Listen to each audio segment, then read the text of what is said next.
সামির, তুমি যাবা না? কি করব?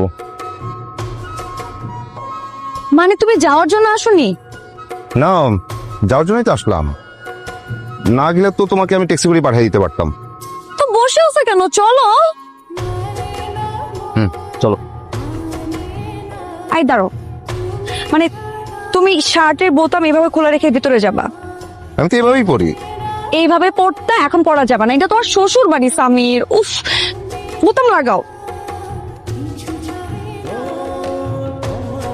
শোনো, আগে যা করতে সে কথা ভুলে যাও। শ্বশুর বাড়ি আসছো, সবসময় পরিপাটি হয়ে আসবা। মানে কেন খুলে রাখো আমি বুঝি না তো। এটাও লাগানো থাকবে? হ্যাঁ। আরে না, খুলবা না। আরে এটা খোলা। ইন করো, ইন করো, ইন করো, তাড়াতাড়ি ইন করো। পড়তেছি তো। সামির ফাস্ট। ঠিক আছে। আর এই কি চশমা এখানে কেন? এগুলো বকাটে ছেলেরা করে। মানে নেক্সট টাইম থেকে একদম পরিপাটি হয়ে যাবা। ওকে, আসো, আমি নিচ্ছি, আসো।